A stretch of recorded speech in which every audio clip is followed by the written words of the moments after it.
What's up, everybody? Happy Sunday night. I am Nate Polvogt here on the Optimus Fantasy Football Channel, and I am joined by the one and only Mr. Kevin Tompkins for the Week 9 episode of The Express. We are going to run down everything that happened today in the NFL, and it was a wild week, Kevin. A lot of very condensed offenses, a lot of weird target shares, just a lot to talk about tonight.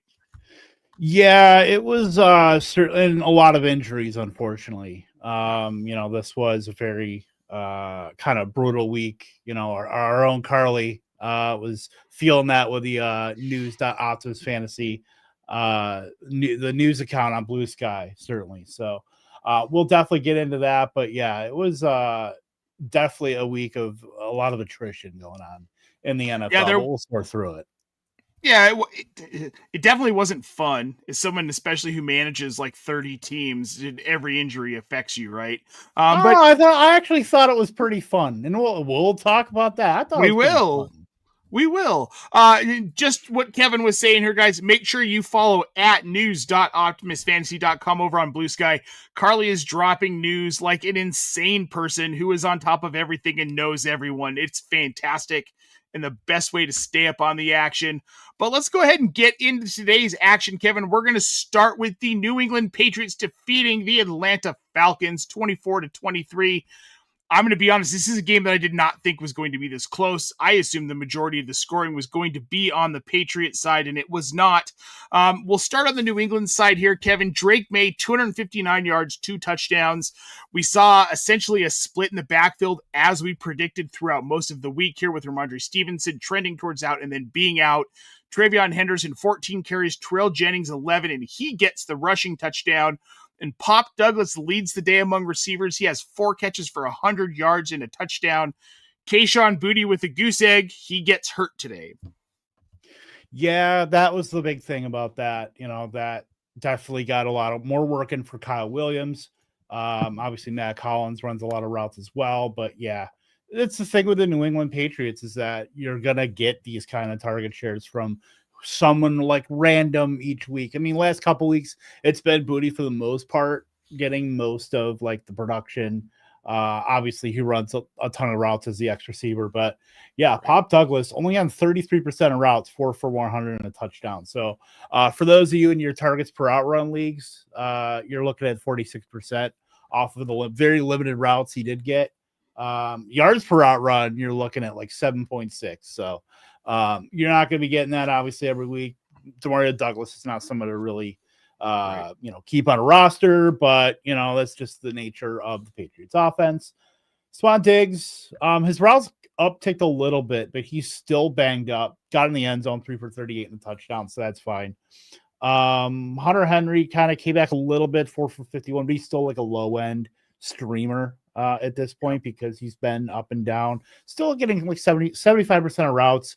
The main thing you want to talk about with the Patriots besides MVP Drake Maye is the backfield, where, look, Travion Henderson, we're all talking about him wanting to get like the full, and he did get a full snap share. He got 75% of the snaps, 72.5% of the routes. Like, that's totally fine.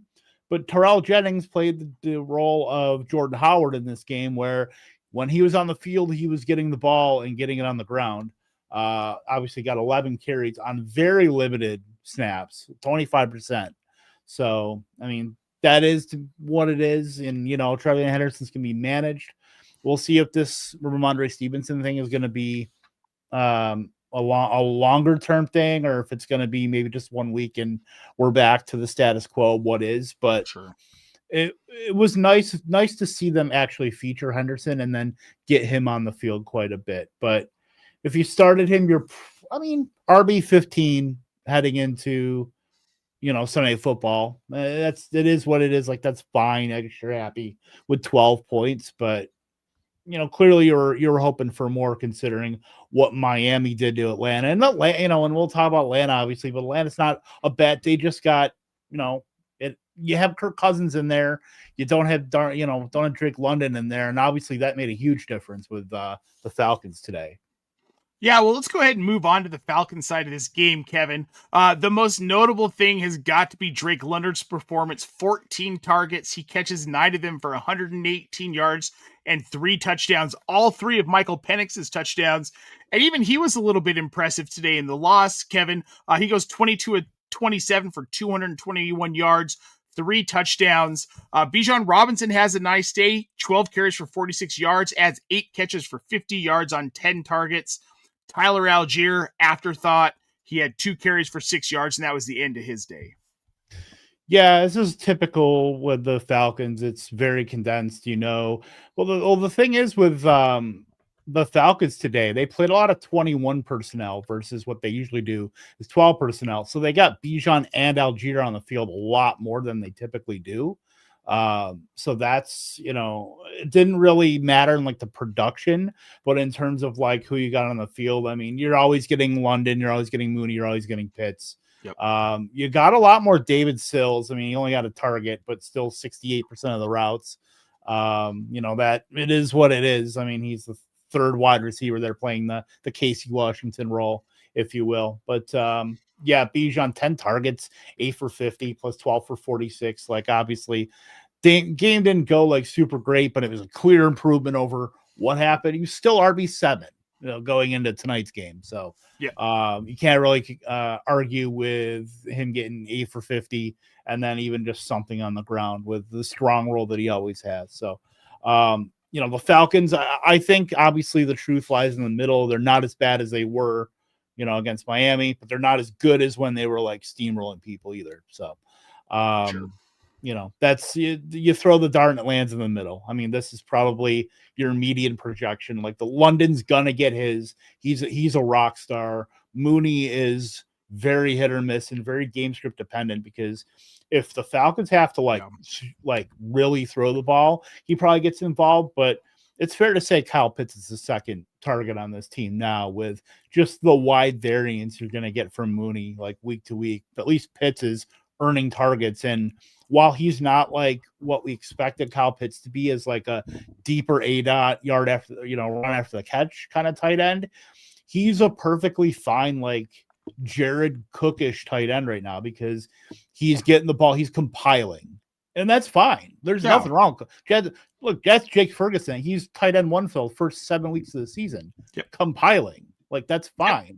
But, you just have to kind of adjust and realize, all right, this isn't what Pitts is, but what Pitts is perfectly fine for fantasy. Yeah, he's not a big slot receiver. He's actually a tight end. Who knew? I want to toss this question out here from the chat here. CH Herms, Mr. FTN and Fantasy Points over here, dropping this one in the chat for us, Kevin. What would you say about a contending first and a fourth for Rico Dowdle and Kyle Pitts in Dynasty? I don't mind contending. So you're probably like 110, 111, 112. I guess I don't mind that, but if you're doing that, you really got to be like set on winning the title because if you don't, I mean, Rico Dowdle, I'm not sure if like what he's doing is going to be a sustainable thing long-term wise for multiple seasons. I mean, he's probably going to get another shot somewhere, possibly to be a bell cow or even like a 1A in a committee.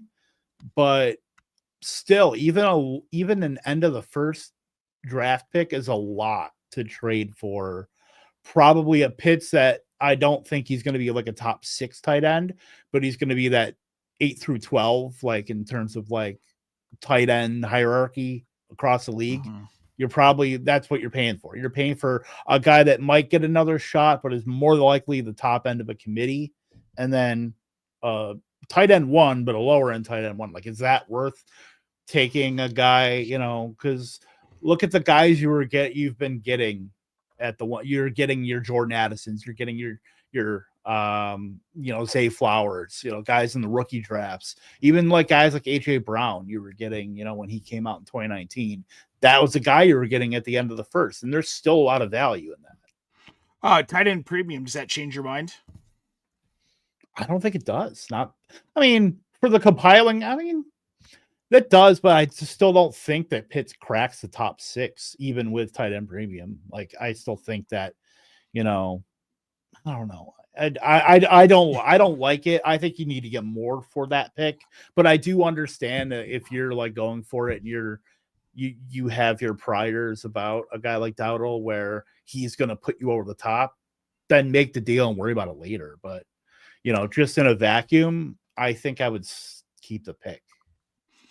Would you take like a flex wide receiver 3 guy with some upside in the future, like Troy Franklin, in addition to make that feel a little bit better for you?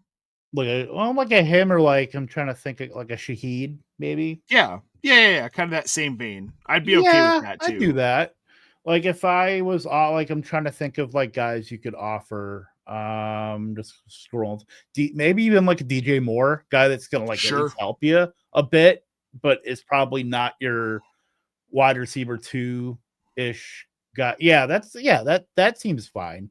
I think I would even, I don't know. No, that's gross. I was going to say Romeo Doubs, but I think I was going to say Romeo Doubs or Christian Watson. I've really had to update my priors in the last like 4 or 5 weeks here with Romeo Doubs, and it's heartbreaking. It's a guy on my team that I've always thought was like not really that good, but he's been pretty good. So jokes on you, I already have Romeo Doubs. All right. Well, all right. Just say it is Herms. Go get Parker Washington then. Yeah, why not? We got Tyler Sperry. We confirmed it is Sperry, not S. Perry, in the chat earlier this morning on the Start Sit show. Do we think that Jaden Daniels' injury is out not only for the fantasy year, but for the entire season? We don't know. We don't know. No clue. It literally just happened. We don't know. So trust me, if we do, it would be in the news.optimusfantasy.com Blue Sky account. Trust me. Here's all I'm going to say. It looked real bad.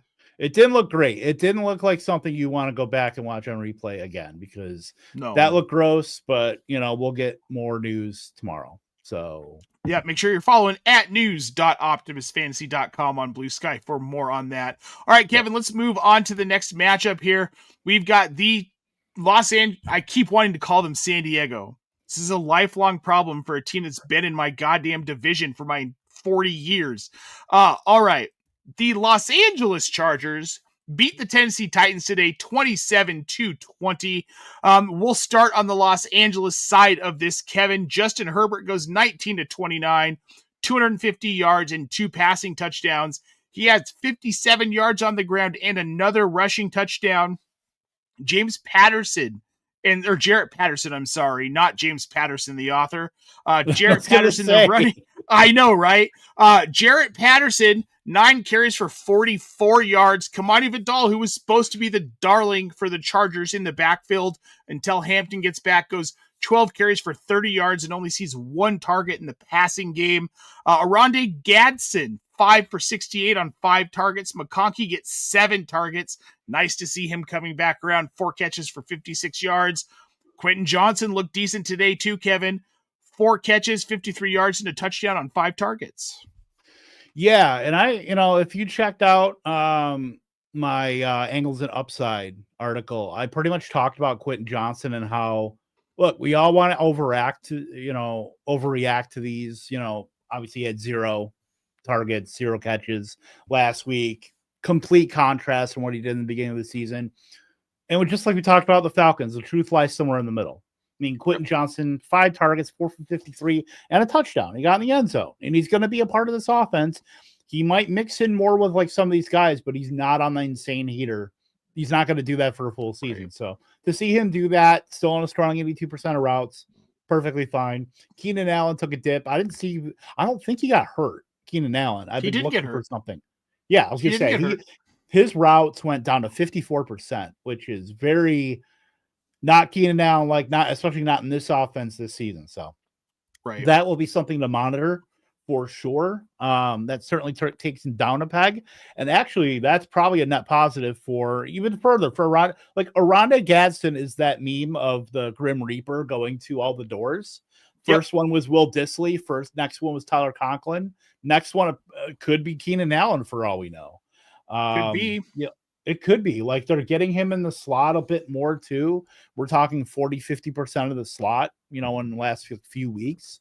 So Yep. look, I mean, we keep saying it about Oronde Gadsden. Like for some reason, if you're not on the fence, and he's going to be owned in every league by now, but like if you have him, even if you have another tight end, I think he's a guy that you might, with some of the ambiguity with like a lot of these wide receiver 3 types, he's a guy I probably wouldn't have any issue putting in the flex based on how the Chargers operate, pass rate over expected, based on where he is in the offense. Now, if he's like the 3rd target in this offense, then all about it. Vlad McConkey, all about it. And it's kind of the reverse Quentin Johnston. He wasn't going to be as bad as he was in the beginning of the season, and now we're starting to see it. We're starting to see the pendulum swing back the other way. We're starting to get things normalized in this offense. But the only thing that's unnormal is because Oronde Gadsden's a damn freak of nature. So, yeah, you're looking at probably McConkey and Gadsden getting most of the production in this offense each week. And then you're probably going to get a combination of whether it's Quentin Johnston or Keenan Allen. That's the way it's looking in terms of like how things are trending. Obviously, the Keenan Allen stuff you want to pay attention to see if that's going to be like a developing thing. But the way things have been developing with Gadsden and how he's like shut the door on all these other guys that just frankly don't matter. Now he's getting to somebody that matters in Keenan Allen. And while Keenan Allen's like 33 years old, but still, that's like something to pay attention to, that they are willing to take that guy off the field to get Gadsden on the field more. Like, that's awesome for him. Yep. Yeah. Look, Oronde Gadsden is going to be a top 5 tight end over probably the next 5 to 6 years in the NFL when it comes to fantasy. That's just where I see him slotting in. He fits into this offense so well. Keenan Allen, they brought him in for a purpose, right? I think he served his purpose. He was almost more like a bridge receiver. They knew they could get X out of him early in the season because he is older. 33 for a wide receiver. I saw a joke today. Somebody posted on, I think it was Blue Sky, and the gist of it was, oh my God, this dude is ancient. How is he doing this? It's a miracle. He's 32. How is he on the field? I did see that. And yeah, okay. So Keenan Allen's 33. We joke like, oh my God, he's so old, and I'm 43, but dear God, I would die if I tried to step on an NFL field. But at 33, even like, if you think about what these athletes are expected to do on the field on every play, it takes a toll on your body, and he's been doing it for 11, 12, 13 seasons. Yeah, he's going to get beat up. But here's the thing too. Even with today's game, like in 4 targets on, 21 routes is like not terrible. That's still almost 20% yards per out run. We're still talking about a 2 yard per out or targets per out run. We're still looking at 2 yards per out run wide receiver through a half a season.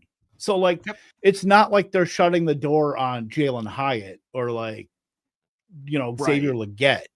Like, they're talking about a receiver that's going to be in the Hall of Fame, back to his old team that knows exactly what he can do and what, everything else.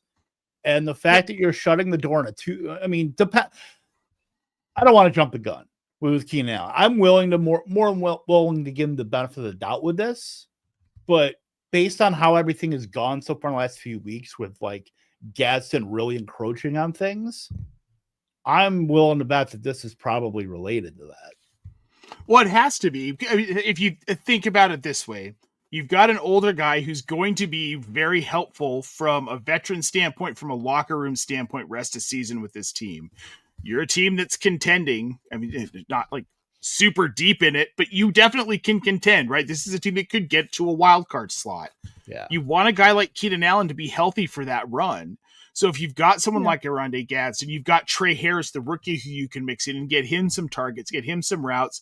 You slow Keenan Allen down if you can, because you don't have to overwork him. We want him to, because we want to roster him every week in fantasy. But from a real football standpoint, like Jim Harbaugh is being smart about this. They're going to need Keenan Allen down the stretch. And if you overwork him at his age, he's not going to last. So I'm not worried about it necessarily. I can't say I'm surprised. I mean, I was surprised at his early workload. I thought they were going to manage him more the entirety of the season. I thought he was going to get like the DeAndre Hopkins emeritus, Mhm. route of like 60 to 65% of routes each game. And he didn't. He ended up with like 80 something through like the first 7 weeks of the season. Yeah, so I mean, we'll see what happens with that, but like I said, I wouldn't be shocked if this is something that was related to everything about Gadsden just slamming the door on some of the riffraff, if you will. Yep. But Syracuse legend Aronde Gadsden. you're damn right, by the way. And then over to like Kamani Vidal, played more like Gore Vidal today. 12 for 30. Jarrett Patterson got in there, and that's like fine. We're in a holding pattern right now. We're just waiting for Marion Hampton to come back, and I don't know if that's going to be a thing, because I don't know if Kamani Vidal has earned more work like in tandem with Hampton. I don't think Hampton is going to be an 80% snap share guy like he kind of was till he got hurt. But I guess the prevailing theme of this show tonight is the truth lies somewhere in the middle, because you're probably going to see a typical bell cow running back gets between upwards of 60 to 65% of like snaps, and you're probably looking at 70 to 75% of the team running back attempts or the team rushing attempts. That's where you're probably lying with like most bell cows, and you're going to see Hampton get to that, but there's also going to be room in this offense for Kamani Vidal to kind of fill in the gaps, and that's totally fine. But I think I would say it's very hard to trade him. If you were going to trade him, I think it would have been able to do that before this week, but we'll see what happens with Vidal. But like, you certainly like just down to like low end RB2 kind of status where you're just playing matchups with him versus what we had last week with 120 yards and like the week before too. Yep. And this is a good point in the chat from Myth Carrion over on Twitch. That's Lou Brunson. Make sure you're following him on Blue Sky at BrewPython27. Joe Alt has another high ankle sprain, same ankle as last time. Chargers running game might just be DOA, period. And we might just hope Hampton could do enough in the receiving game to counteract it. That could be a problem. I mean, when you lose an elite offensive lineman, it definitely is going to affect the aspects of your run game. Do you think that's going to be a massive part of this? Do you think that's going to slow everything down? Maybe that's part of what happened today too. It probably can be, but I think that they're smart enough with Greg Roman and Jim Harbaugh to also know that they have the passing game to where if they have to design stuff, because they're a better pass blocking unit than they are run blocking unit for sure. Sure. But I think they're smart enough to figure out, hey, if we're going to be trotting out all these wide receivers and Justin Herbert, we at least have something that the defenses have to account for. And that helps the run game. Like, that's the pass game and the run game marry each other. Like, you can't have one without the other. So if the Chargers are going to be like one of those teams at the top 4 of the AFC, like vying for a Super Bowl berth potentially, you're going to have to figure something out. And I think even with, some of the offensive line, obviously you want Slater back and, in a perfect world, but you have to kind of make do with what you have. And I think Hampton's good enough to be able to kind of weather some of that. Does it suck? Yeah. But, I think Hampton is good enough to overcome some of that because you have Justin Herbert, because you have the threat of Ladd McConkey over the middle, Quentin Johnston, Deke, Keenan Allen in the slot, Aronde Gadsden, running it down the seam. I think you have all the pieces there for defenses to have to account for different parts of the field to where, crap, now we have to get guys in the box to, get Hampton before he gets to the second level. Sure. Well, let's move on to the other side of this game, Kevin. The Tennessee Titans, a team that you don't really have to worry about much. Cam Ward goes 12 of 21 for 145 yards. Tony Pollard, 10 carries for 56 yards, has a catch for 12 yards on 2 targets. Tajay Spears, 7 carries for 26 yards, adds 3 catches for 36 yards on 3 targets. Elick Aomanor is the leading receiver, 3 catches for 46 yards. And Chimere Dike, 1 catch for 5 yards on 3 targets. Not much else to talk about on the Tennessee side of this game, Kevin. Everybody stinks. Not everybody doesn't stink, but Chimere Dike is good. He runs a ton of routes, 93% of routes today. in a game like this, you have to really temper your expectations. You really have to play. Now, if you're gonna play any of these guys, you have to do it strategically. Like DK is like the one guy that has clearly surpassed Io Manor in terms of guys with potential that are gonna play, because DK has shown the efficiency. Like Io Manor had the potential at the very beginning of the season, but like really hasn't shown a lot of that consistently. Like he had touchdowns like in the first couple weeks of the season, but that was about it. Io Manor really hasn't been fantasy relevant for a month now. At least DK, a punt return touchdown as well. So look, it was nice on DraftKings when I played him at 3,900 to see DK one PRTD, or one punt TD. I'm like, cool. That's gonna, feed my family with that punt return. But yeah, I mean, these guys are all gross, and whether Tony Pollard gets traded, whatever the case may be with there, obviously you're gonna be worrying about that as that happens, and that's obviously gonna affect Tajay Spears and how we value him, and who's probably just gonna have the same value as Tony Pollard right now. You're not gonna get like super bump with anything there, but he's a starting running back on an NFL team, so that has value clearly. But yeah, as far as it goes right now, like Pollard's just a low end flex guy. Tajay Spears is a break glass in case of emergency guy that the floor is very low with him. And then even DK is a guy that if you have to start, you have 3 wide receivers and like 2 flexes, even then you're still having to really make a decision if your roster's not stacked to start him. So yeah, that's the danger of a team like this, that everybody kind of sinks into the Cam Ward cone of influence where everybody is just gross. Yep. Any interest in Calvin Ridley when he's healthy?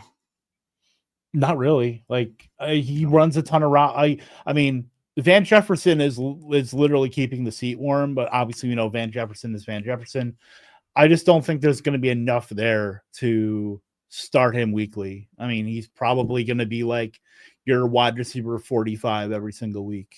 And what's that worth? That's worth, especially if he comes back soon. I mean, we're going to be in week 10 soon, and buys are going to be over in a few weeks after that. And then, as I think we have 1 week where there's no buys in a couple weeks. But yeah, that's Calvin Ridley is in the Jerry Jeudy, tier of dear God, what are we doing? Yeah. Oh no, it's ugly. We're gonna move on from ugly. This game was ugly, but it was also fun. The Chicago Bears beat the Cincinnati Bengals in a thrilling matchup in Cincinnati, 47-42. Not thrilling for all the Bengals fans that were there. I'm gonna assume most of you watched this game, but if you didn't, recovered onside kick, a lot of points in the fourth quarter, just absolute insanity. We'll start on the Cincinnati side of this insanity, Kevin. Joe Flacco, the old man, 31-47 for 470 yards and 4 touchdowns. 2 of those touchdowns go to T. Higgins, who had 7 catches for 121 yards on 9 targets. Chase Brown, 14 targets in the passing game today, 8 catches for 70 yards. Add to that 11 carries for 37. Jamar Chase, 6 catches for 11 yards, 8 targets. Noah Fant, 2 for 28 with a touchdown on 3 targets. And Andre Yosevach, Kevin, 5 catches for 66 yards and a touchdown on 7 targets. Interesting day for Cincinnati. They aired the hell out of the ball, almost got them the win. But Flacco is clearly a guy who's going to elevate these assets in fantasy every week now. Always the thesis of the play, Nate. Always the thesis of the play with Joe Flacco. Like anybody that had like any inkling, obviously we came off of the Jake Browning era, wondering, oh, look, Cincinnati traded actual draft capital for Joe Flacco. And we all made fun of it. Like I'm not even gonna pretend like I didn't, but you get an adult in the room that knows what to do with the ball, and good things happen. It's funny, Joe Flacco is nursing a shoulder injury, and some of the Cincinnati beats were saying, he could lift the shoulder like above his arm, above like the normal arm level. And the dude comes out and just absolutely balls out. Like, what do you have, 470?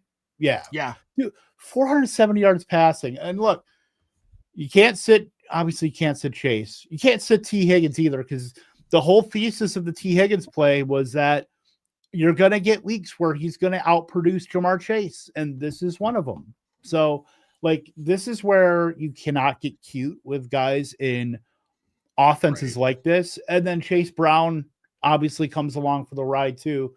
Almost 20 fantasy points on a day where he had like barely over 3 yards per carry. Still made his bones on 8 for 75 in the receiving game.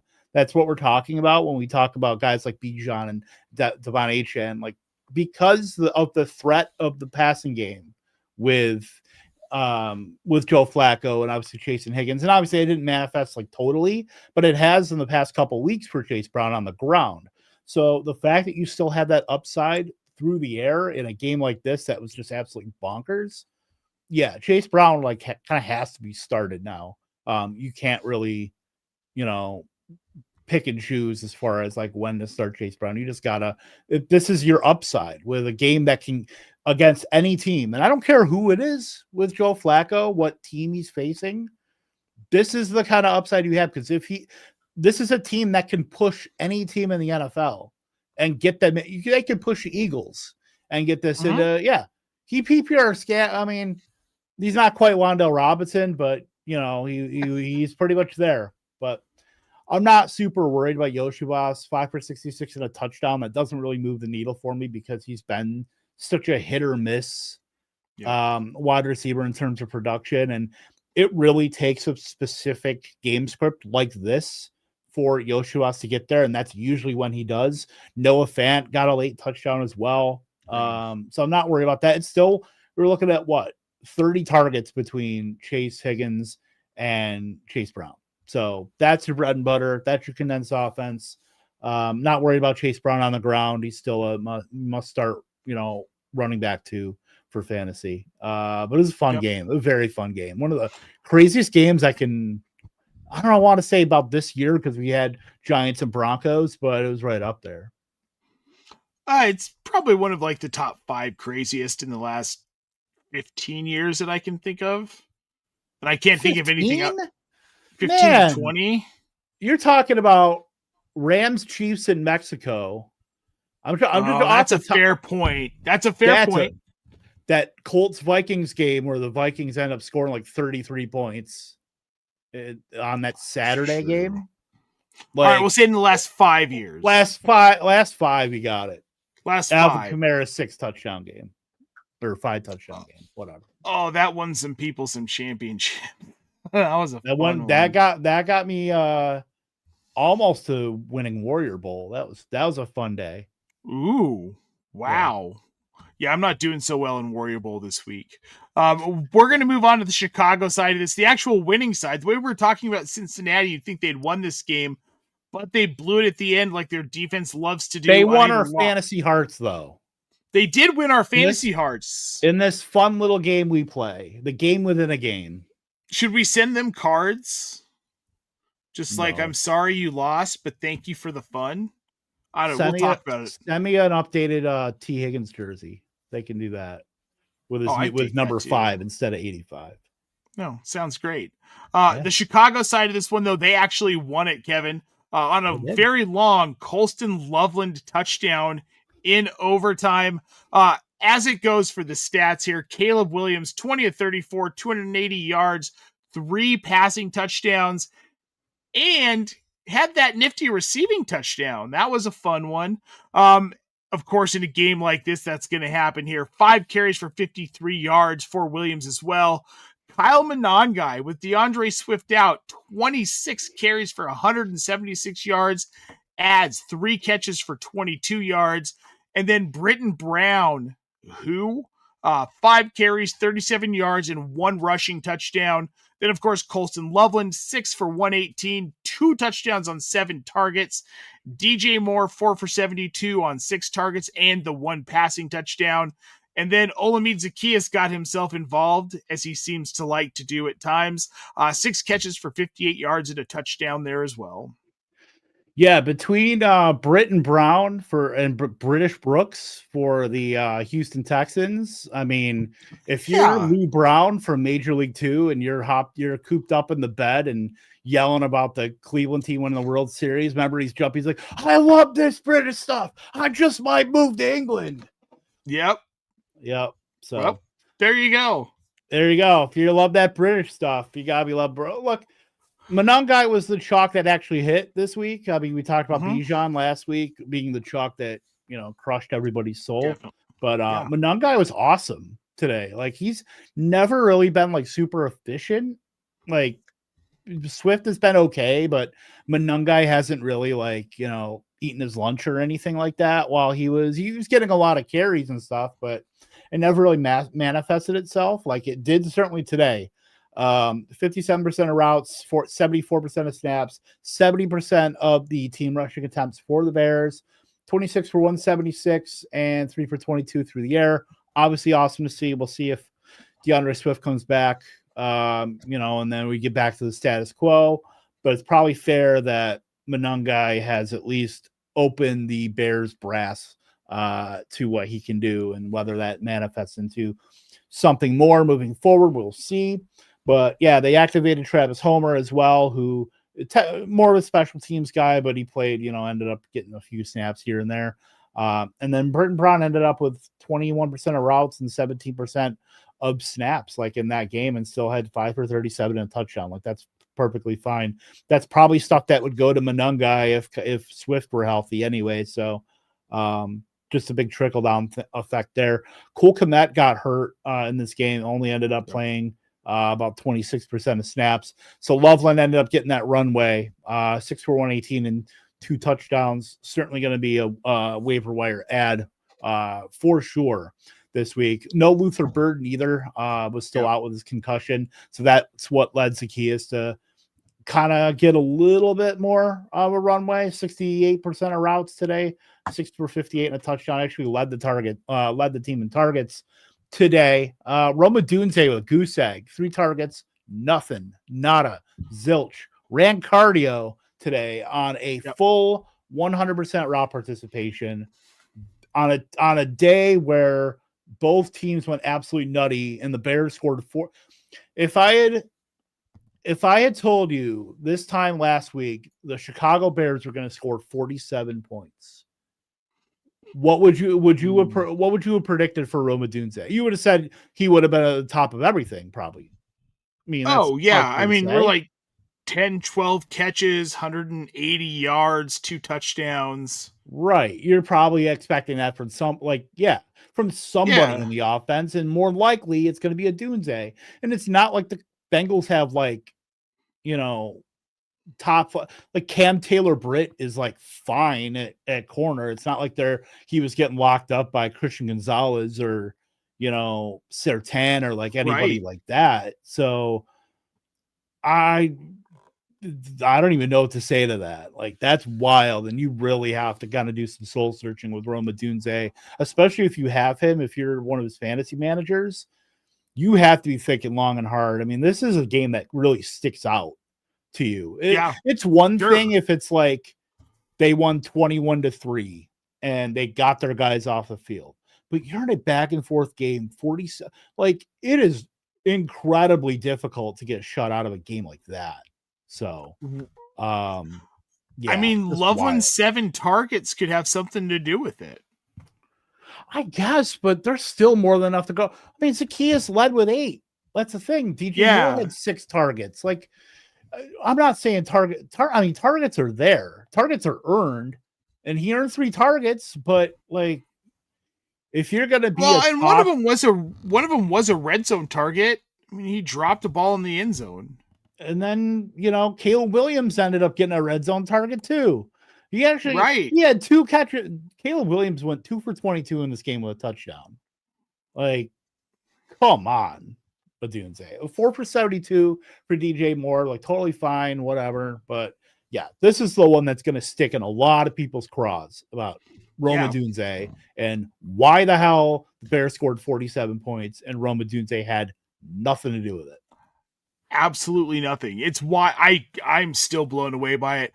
I'm not going to read too much into it yet, but if we start to see him with a decreased workload over the next couple of weeks, that does become concerning. It doesn't make. I don't I think you're can't going to get to imagine that it. point. No, I can't he's been a imagine. consistent for two seasons now. Even with Keenan Allen and DJ Moore, I mean, he was a top 6 overall route runner in the NFL in terms of raw routes run. So I don't think that's going to be in the cards for Rome Odunze. But I think it's where it gets dicey is slot. I mean, you're still probably going to slot him in most leagues if you have him on your roster. But it just makes that it's always going to stick in the back of your mind. Sure. That, great. Sure. Well, now the floor is a lot lower than we thought for a guy like Rome Odunze. Yep. And I just don't think it actually is. These things happen. It's just a freak game, and it's going to be fine. Before we move on to our next one, Kevin, I want to get to this in the chat here. We've got Trone Force 8199. Lost Jaden Daniels. Used the Rams D this week and was holding the Texans D to use week 10 and 11 against the Jags and the Titans. However, Fields is available to pick up now, but I'll have to drop the Texans D. Should I? I mean, I'm going to say if you need a quarterback and Justin Fields is the best available on the wire, I would drop the Texans defense to make sure you have a quarterback. Yeah. Okay. Oh, so he did say, okay, so he lost Jay Daniels. Got it. I mean, I would probably do that. I mean, you can find defenses on the wire. I mean, they're not going to be great. And you're looking at the only thing is like the matchups are like not super great for Fields. Cleveland at New England at Baltimore is your next 3. So it's like not super great. You're hoping you get into the playoff because once you get into the fancy playoffs, if you're headed there, Atlanta in week 13, Miami week 14, at Jacksonville, at New Orleans. So at least those are like pretty good. Like that's a pretty good stretch for him. But there's always that. I mean, I'm not convinced that Justin Fields isn't still kind of in quarterback limbo either. I mean, we haven't heard at all. Right. I don't think he's absolved himself from his sins. Certainly not with the Jets. In terms of like Woody Johnson, and I mean we'll see what Aaron Glenn does, whether it's Tyrod or him. But I'm not convinced that Fields is even going to be that guy. Fields had to start out of circumstance, and then had a good game. Taylor was hurt, right? He had to start out of circumstance. They were already like trying to go away from him, and then couldn't. So if you got both sides healthy, I think I would wait with Fields, and I know it's gonna suck when like the Jets, because it's not like the Jets are like the bastion of having good ideas and actually sticking with them. So like I know it stinks just in case that ends up happening where Fields ends up starting and it's like fine, but just to be on like the safe side, I would probably look for other options. If you have other options, I don't know, but yeah. No, he's got other options. So here are his other options, Kevin. We've got Sam Darnold, Trevor Lawrence, Justin Fields, JJ McCarthy, Aaron Rodgers, Geno Smith, Michael Penix, and Marcus Mariota. Go get Sam Darnold, like right now. If he's available on your waiver, you're gonna have to either use your top claim or you're gonna have to probably use 10 to 15% of your fab to do it after tonight. But go get Darnold. You've got Arizona at the Rams, at Tennessee, Minnesota, at Atlanta. That's your next 5. You're probably going to get 3 quarterback 1 or better, performances. Yep. I think, he is clear and far away the best option there. Run, don't walk. Yep. Oh, 100%. Love Sam Darnold. Man, was he good in that first half tonight. But we're going to move on, Kevin. We're going to move on to the next matchup, which is the Pittsburgh Steelers beating the Indianapolis Colts in Pittsburgh 27-20. And we'll start on the Pittsburgh side of this one. Aaron Rodgers just continues to be somewhat consistent, 25-35 for 203 yards and a touchdown. Jaylen Warren, 16 carries for 31 yards. A little bit disappointing there, but he does have 2 rushing touchdowns. Calvin Austin was the leading receiver here, 5 catches for 56 yards, 6 targets. And Darnell Washington, Kevin, continues to be the tight end who's seeing the most volume in this offense. 4 for 43 today, 6 targets. However, the tight end touchdown did go to Pratt Freiermuth, 3 catches for 27 yards on 4 targets. No team targets the tight end position more than the Pittsburgh Steelers, and yet you can't start any of them. So that doesn't help anybody anywhere. You got your dud game from DK Metcalf, ran a ton of routes, only had 2 for 6 on 4 targets. Other than that, like, you're not starting anybody else really. Like, you're starting maybe in a super deep league Calvin Austin, because he typically does run a bunch of routes, and he just came back also. I think he hadn't played the last 2-3 games. 5 for 56, led the team, co-led with the offensive lineman Darnell Washington. Might as well be. I'm just gonna call him an offensive lineman because he looks like one. 5 for 56, 6 targets for Calvin Austin on 64% of routes. He'll probably get ramped up because previous to him getting hurt, he was a 85 to 90% routes guy next to DK Metcalf. That was like the only other thing you kind of set your watch to in that offense. Passing game is gross though, outside of DK Metcalf. And like, this was, he had been pretty consistent in terms of like scoring. Him and Rodgers had like a decent rapport, and Rodgers has always been historically really good for like the number 1 wide receiver in his offense. So no surprise that like he made DK Metcalf at least a solid like low end or a high end wide receiver 3. But it is what it is. It was a tougher matchup, and even though they got the win, like, these games happen for DK Metcalf and this offense that loves to spread the ball around to a bunch of guys. And then, Jaylen Warren, 16 for 31, 2 touchdowns, though. That helps kind of save the day. His role is still pretty strong. And, Kenny Gainwell ended up getting a lot more time on the field than he has in previous weeks. It had been a pretty sizable gap between Warren and Gainwell. Gainwell didn't do anything on the ground, 3 carries for -1 yards, but 4 for 35 in the passing game on 5 targets. So if he can like keep that role, and that's perfectly fine, Jaylen Warren can get all the stuff on the ground. 70% of the team rushing attempts for Warren today, like, totally fine. But it was just an overall like dud performance. It was like one of those gritty and a real life NFL team wins versus something that, you get fantasy production out of. Oh, sure. Let's go ahead and move on to the other side of this one, Kevin. About the same story for Indianapolis. Daniel Jones, 31 for 50 today for 342 yards, 1 touchdown, 3 interceptions. Little glimpse of the old Daniel Jones. Then he had 3 carries for 4 yards and a rushing touchdown. Jonathan Taylor comes back down to earth a little bit here, Kevin. 14 carries for 45 yards. We have Alec Pierce and Michael Pittman tied for the team lead in receiving yards. Pierce does 115 yards on 6 catches. Michael Pittman does it in 9. Then we had Josh Downs, 6 catches for 57 yards, and a touchdown on 9 targets. And Tyler Warren with a little bit of a disappointing day. He had 5 catches for 26 yards on 7 targets. Yeah, some game script stuff for Taylor, and that's going to happen. This is the first time the Colts have really gotten pushed all season. So the fact that you had so much going on in the passing game, obviously you're looking at 33 targets between Pittman, Downs, and Pierce, in that loss. Like, you're kind of expecting that, and Warren kind of had a pretty floor game as far as like what we've known. He scored, has been very well scoring in terms of like, I think he's had 4 or 5 touchdowns in the last probably 4 or 5 games.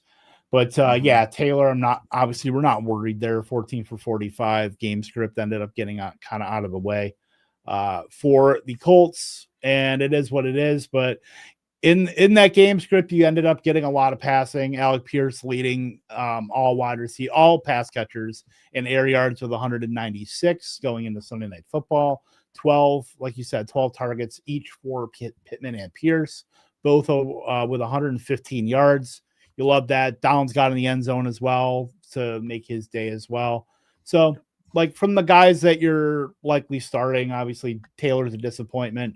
I had a slight worry today that I could have almost been chopped in the league I've talked so much shit in. Did you make it? I had Drake London, man. I'm good. Oh, yeah, no, you're fine. And I still got Pickens tomorrow, but no, I'm good. I had a little worry because I'm like, this is going to be the week where Taylor just doesn't do anything, and I had Booty, and it was, well. Yeah, and I had Booty on that team as well. That obviously he got hurt. So I'm like, all right, well, I'm in danger now. And then Drake London decided he wanted to put my team on his back, which is great. But yeah, Colts for the first time this season, the Colts got pushed. And this is, what we got out of it with a lot of passing and Taylor kind of getting, kind of shuffled off to the side. Not going to be the case in most weeks. So it is what it is. Yep. All right, Kevin, let's move on to the next matchup here. This is the San Francisco 49ers against the New York Giants. They win 34-24 in New York. We'll start on the San Francisco side of this one. Mac Jones starting again. That lingering toe issue for Brock Purdy kept him out yet again today. Jones goes 19-24 for 235 yards and 2 passing touchdowns. One of those goes to Christian McCaffrey, who had 28 carries for 106 yards. He also had a rushing touchdown, added 5 catches for 67 on 6 targets. Juwan Jennings comes out with the broken ribs, 4 catches for 41 yards and a touchdown. Kendrick Bourne with the slow day, 2 catches for 34 yards, and George Kittle also slow day, 4 catches for 32 yards. Yeah, I don't want to say fully the bloom is off the rose for Mac Jones, but we're starting to get a little stagnant with this offense in terms of the passing stuff. Yeah, you got Kittle back, but Juwan Jennings is like the closest thing to like an actual real boy wide receiver in this offense that runs the routes and, will be the most targeted of the wide receivers most weeks. Like 4 for 41 to touchdown. Like you'll take the touchdown. Because you're not starting him as anything more than a flex. So if you get that, you're pretty happy about it. Obviously the Kittle stuff, not super great. Just not a lot of concentration that we've gotten used to with the 49ers, because you're usually looking at them like we looked at the Falcons with like Kyle Shanahan and looking at, being like the only targets being like Juwan Jennings and a Kittle and a rando tight end and, McCaffrey and Juszczyk. Like you're usually looking at 5 or 6 guys that are even targeted in a game. This game we had, 9. Like that's a lot. Yep. But yeah, so Kittle, you're going to get better weeks out of him. This, the deal with him. He's, low floor, but the ceiling is undeniable. So that's why you put him in every single week. Christian McCaffrey, I don't know if you heard, that dude's pretty good in a week where obviously Taylor, kind of crapped the bed a little bit. 28 for 106 and a touchdown on the ground, 5 for 67 and a touchdown through the air. He's awesome. Even if the efficiency is like not all the way there, you're just getting high value touches and production out the wazoo from CMC. So you love to see that. Otherwise, pretty muted all the way around. Like Kendrick Bourne is still like running routes, but we're far away from like those 250-yard games that he had. So we're hoping we're going to get Brock Purdy season soon, because I think defenses are starting to figure out Mac Jones a little bit from the hotter start that he had. Do I think he's still can he still put up those good games? Yeah, but the more tape you get on a guy, especially in this offense, you see some of the tendencies and how they run things. Like you're going to start getting hip to the things they're doing. So, but the one thing nobody can stop is Christian McCaffrey. So just keep giving that guy 33 opportunities a game and he's going to end up getting 30 fantasy points each time. Well, dude, I swear Christian McCaffrey, it's not the 49ers that are 6-3. It's Christian McCaffrey that's 6-3. Yeah. Right. Yeah. It's pretty much he's Gladys Knight and everybody else is the Pips. Yeah. That's way too old a reference, by the way, for anybody watching this, but I don't care. You have a Google machine, go look it up. Well, I mean, I got it. That's all that matters. Well, let's move on to we're graybeards, man. Don't tell anybody. They don't know. It's not noticeable, right? Oh, no, of course not. No. All right, let's move on to the New York Giants side of this game, Kevin. This one's a little more interesting, at least from a stat perspective, a much more spread out offense today for the Giants.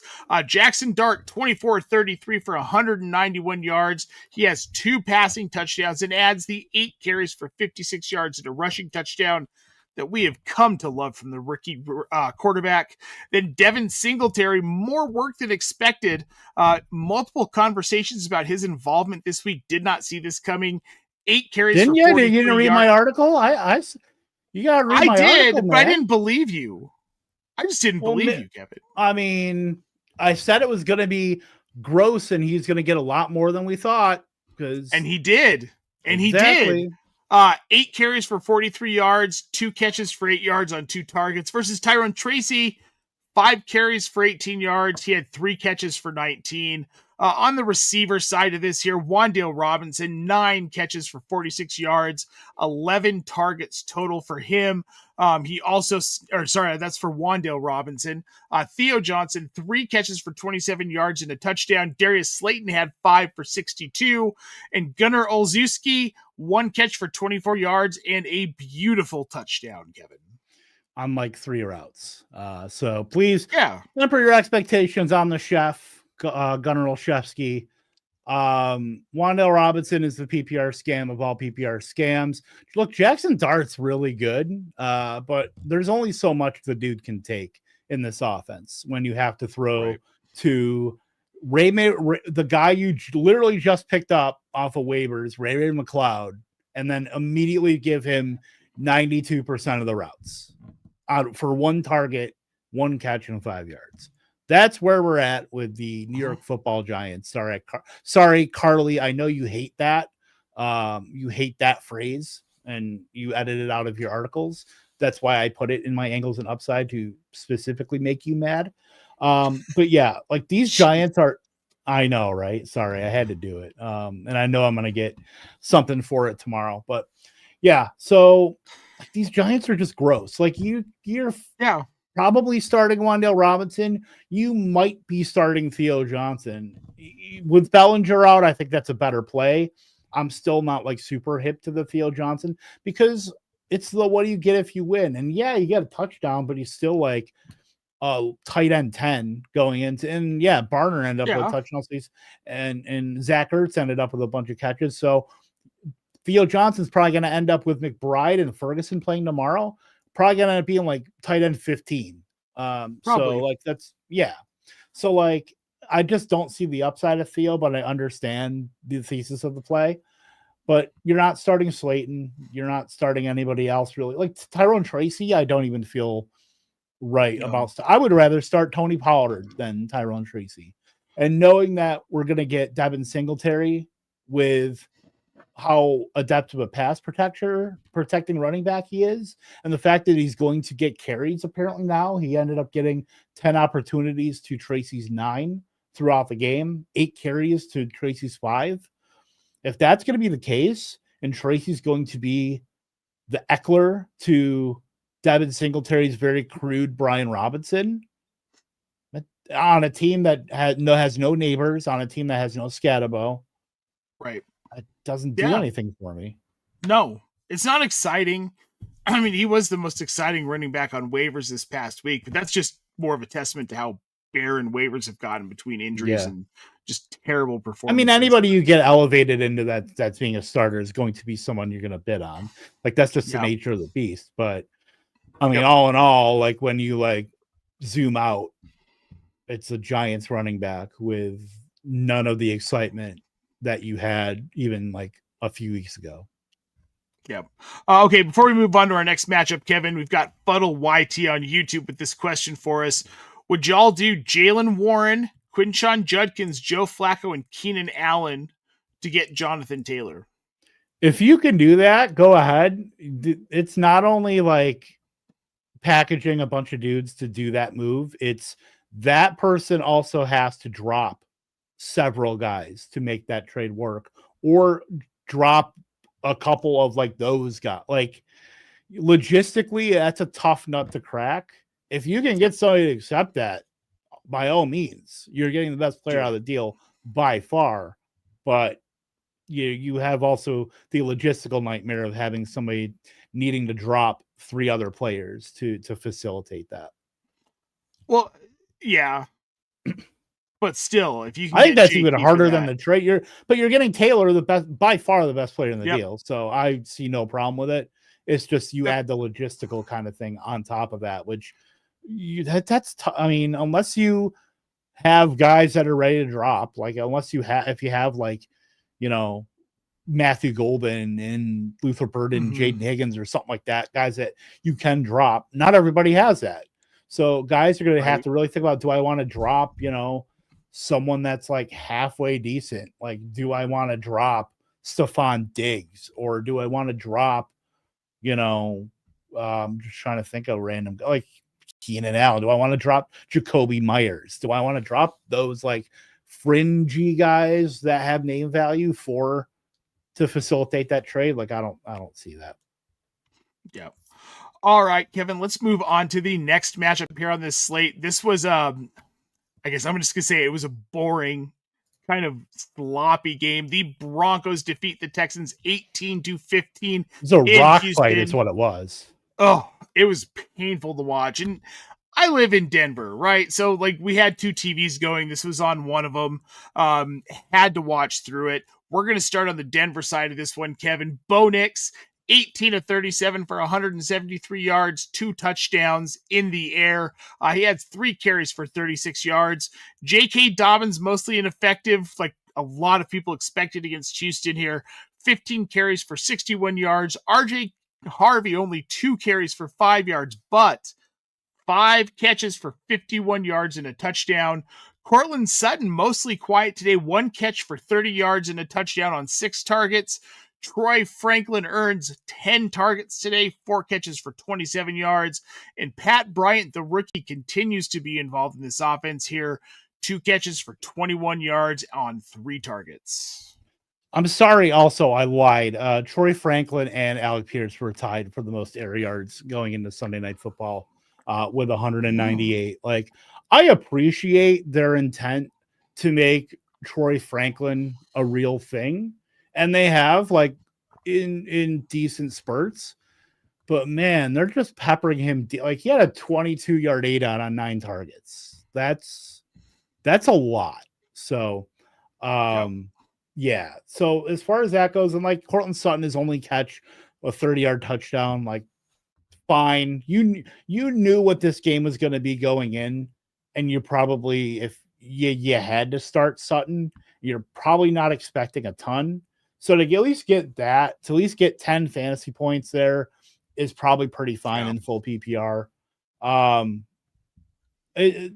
is another, like, that's also a very tough nut to crack with Harvey, because we just came off of a 3 touchdown game. You wanted to see, I don't even know if it was I want to see if this is real. I think it's like totally feasible that, he could have scored 3 touchdowns in this game as like the kind of second fiddle to Dobbins. But Dobbins really took a backseat in terms of routes. He only ran 13% of routes today, where a lot of those routes went to RJ Harvey. And for the love of God, can we stop with running back Parker Washington, Tyler Bidet, please? Like, that is if you want to start RJ Harvey in fantasy, you want Tyler Bidet to go to 0. Case in point, those routes, like, it's just an unnecessary, superfluous option for the Denver Broncos. Like, he is the impediment for RJ Harvey. I still would not feel super confident in starting him, RJ Harvey, on a given week. And I understand he's probably going to be if he's out there on waivers for whatever reason, he's going to be a pretty popular pickup. Yeah.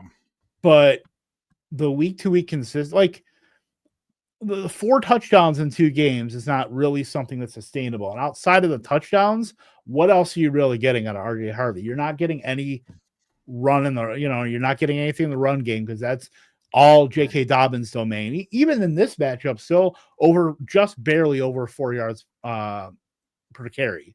So I don't think J.K. Dobbins is giving that up anytime soon. You're basically looking at like a satellite back role, but you don't have the routes to support it, because you're splitting that up between 2 guys, between Harvey and Bidet. So that's where the issue lies with, the production is awesome from Harvey, but if you're splitting a role 2 ways, you're still getting the production, but even that production is not good enough for you to siphon that work from Bidet.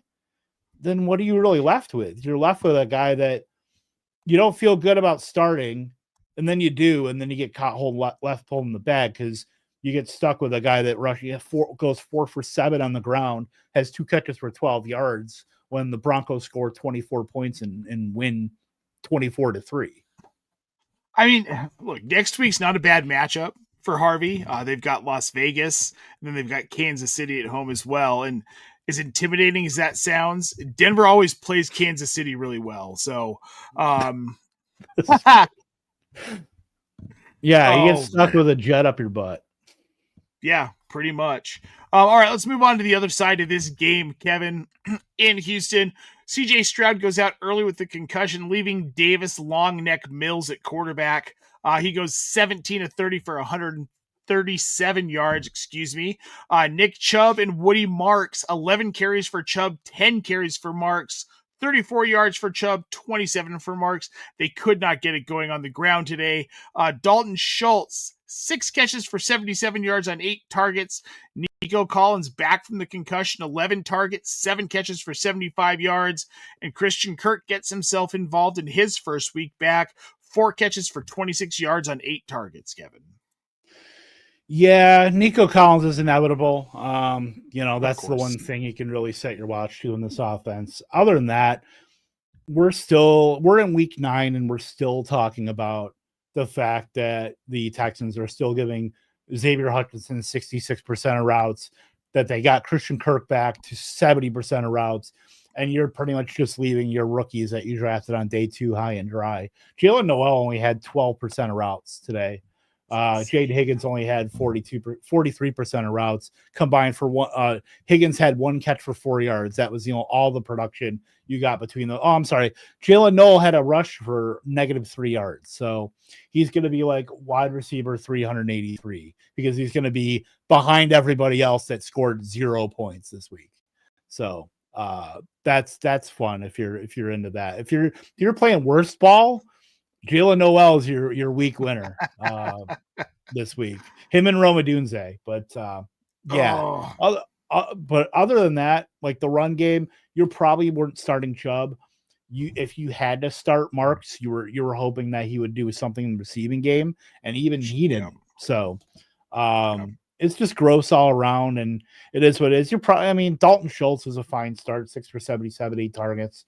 He's gotten a lot more of a market share because of such the ambiguity within the wide receivers outside of Nico Collins. He's been like the beneficiary of that. And plus they don't use, Houston's typically been a team where they've always regularly used a second and even a third tight end, whether it was Jordan Akins or Brevin Jordan. They have like Harrison Bryant that they end up getting in that trade for John Mechie from the Eagles, but he's clearly doesn't matter for fantasy purposes. But yeah, Dalton Schultz, 77% of routes, like totally fine.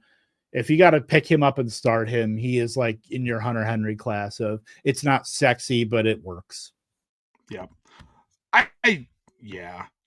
This Houston offense is just so unexciting to me. And outside of Nico Collins, you don't really know who's going to produce any given week.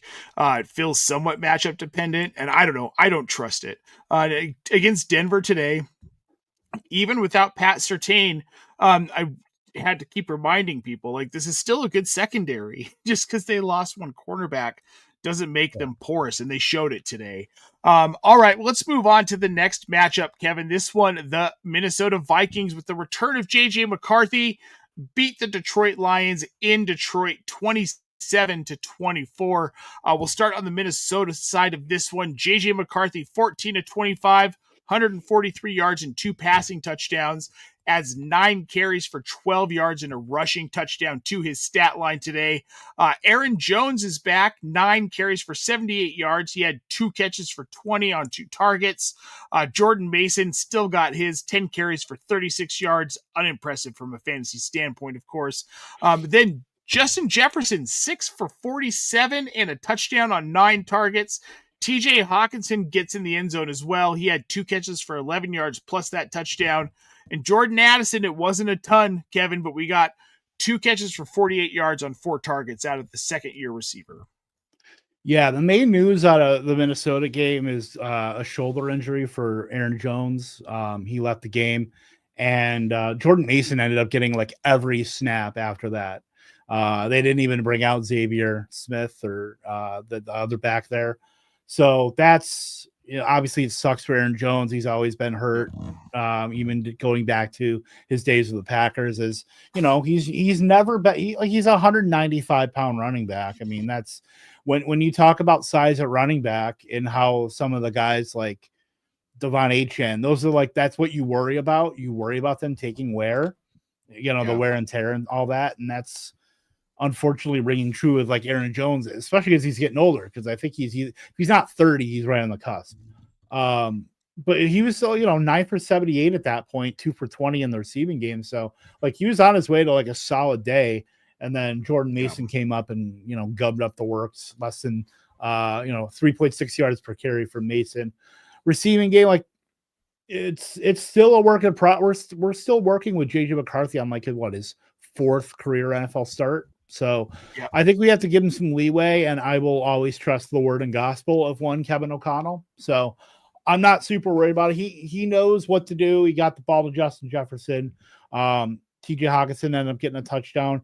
TJ Hawkinson is a tough kind of player to parse because he has the name value. He's in a decent offense, a decent enough offense for fantasy production. Obviously, he's done that ever since he was traded from the Lions to the Vikings a few years ago. But yeah, he feels very, very tough to start now.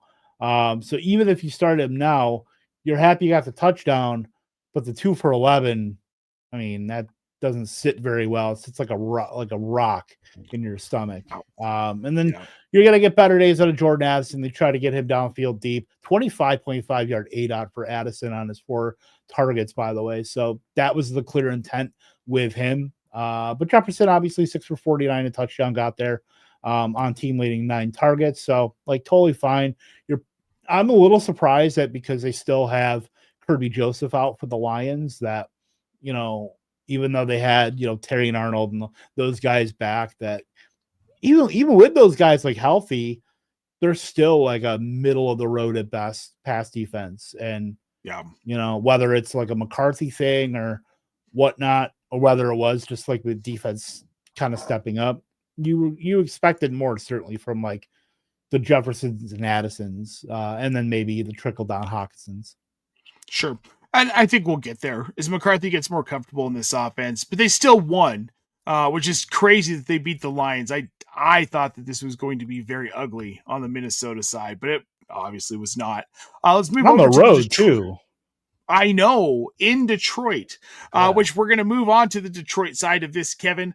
We'll start with Jared Goff, 25 of 37 for the veteran quarterback today, 284 passing yards and 2 touchdowns. David Montgomery steals the show in the backfield, 11 carries for 40 yards and a touchdown, adds 2 catches for 10 yards on 4 targets. Jahmyr Gibbs, 9 carries for 25 yards. 3 catches on 3 targets for 3 yards. Nothing super impressive there. Amon-Ra St. Brown, 9 catches for 97 yards on 13 targets. We've got Sam Laporta, the second-year tight end, 6 catches for 97 yards and a touchdown. And then Jameson Williams finally does something after we poked him with the stick in a lot of memes. 4 catches for 66 yards and a touchdown on 6 targets. Yeah, the Amon-Ra stuff, like he's inevitable, but it took a little bit to get there because he was pretty much stuck in the mud for 3 quarters. But no, he gets there. Jameson Williams, I think people give him a lot of stuff. 4 for 66 and a touchdown, and then just looking at like his last, he had the bye week, and then obviously that 0 for game against Tampa Bay, 6 for 66 and a touchdown there. It's hit or miss. You're really hoping if you have him best ball where you don't have to start him in a lineup, but obviously in manage, it makes it that much harder. This was a game that I thought that this was going to be a game that they'd be able to get out, especially at home, to get out with, because Jared Goff has typically been a blitz beater. Like when teams have blitzed him, he's been really good. Right. And this is a Brian Flores defense that doesn't relent in terms of the blitz. So, a little bit disappointing there. Obviously, we didn't get what we wanted out of Jahmyr Gibbs either. Dave Montgomery ended up with a touchdown, 11 for 40, and a touchdown on the ground. And, Dave Montgomery's kind of taken a back seat to Jahmyr Gibbs the last, probably month or so. I still don't think I think he's a flex play still, but I think he still has some floor in this offense. They've clearly, and no team is more narrative driven than the Lions, and they probably see that and they're like, all right, we got to get him more involved because I think he's still like a fine player, and obviously in this offense, there's going to be a lot of points scored. So, yeah, but other than that, Laporta 6 for 97, a touchdown, totally fine. Obviously, Amon-Ra, JMO got there. Isaac Tesla only had like 3 routes in this game, so for some reason, if you have him, you can cut him pretty easily. Khalif Raymond is, taking. I mean, Tesla was really good in the beginning of the season. We thought that was a guy that could be like maybe the Tim Patrick of like what we saw last season at the end of it, with Tim Patrick always like getting random touchdowns and stuff like that, and being kind of a matchup problem for opposing defenses downfield. It's just not quite ready yet. And Khalif Raymond is like their, very safe route runner in the slot. So yeah, he is what he is. Yeah, he is what he is. But yeah, not too much that's real exciting on the Detroit side, at least today. We've got CH Herms in the chat. Tesla stocks tanking. Who to thunk it? Oh, yeah, crazy. In this economy? Mm-hmm. Oh, man. All right, before we move on to the next one, Kevin, I want to toss this out here from Christopher Walters Q1 on YouTube. I'm in 20 leagues, and Dowdle really surprised me how good he was. I left him on all my benches this week. Thank goodness for London, DJ Moore, and Bowers saved his ass. Brock Bowers, man, and that's a great segue. Well, not quite. We're almost there. Actually, first, let's get to this Packers-Panthers game. This will be a quick one because this was an ugly one. Will Kevin. It?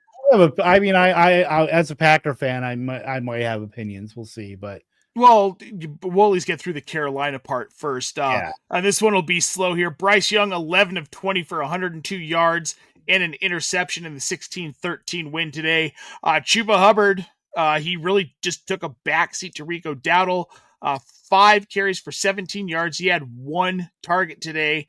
Dowdle, however, 25 carries for 132 yards, 2 touchdowns, added 2 catches for 11 yards. Outside of that, not much to talk about. Tat McMillan, 6 targets, 4 catches for 46 yards. Xavier Legette had 3 targets, 1 catch for 22 yards. Yeah, if you forgot how good Rico Dowdle was, like, look, we had 2-3 weeks ago, we were talking about Rico Dowdle being like 206 and 183 on the ground. Like we don't have that short of a memory from what he did. And every single tea league was talking about Rico Dowdle getting the lion's share of the work this week because Dave Canales found his brain somewhere and was like, hey, maybe we shouldn't be giving, Chuba Hubbard this many carries. He's going to run 3 yards per carry. So it was good to see them finally like do the right thing. Chuba Hubbard ended up getting 5 carries in the game for 17 yards, but Rico Dowdle was the entire offense and he could not be stopped. And then, Ted McMillan, six targets, led the team. This was not a day for the passing game. 4 for 46. It just was not about attacking Green Bay through the air. It was about controlling everything on the ground, and Rico Dowdle was a massive part of that.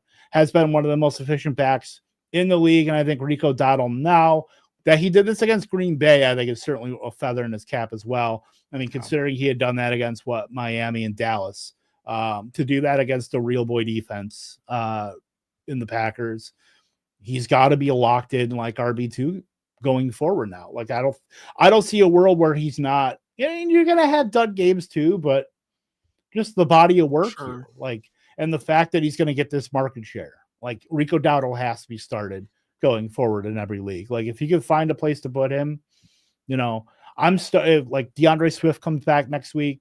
I'm starting him over DeAndre Swift. I'm probably putting him in like the just below like the James Cooks and Chase Browns, like that kind of tier of running back, like weekly. That's where I have him. That's where I'm going to have him. Yep. All right, Kevin, let's move on to the Green Bay side of this one. Nothing else really to talk about in Carolina here.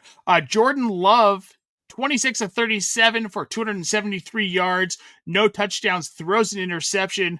Josh Jacobs, however, 17 carries for 87 yards and a touchdown, adds 4 catches for 13 yards on 4 targets. And Romeo Doubs was really the main receiving target here today.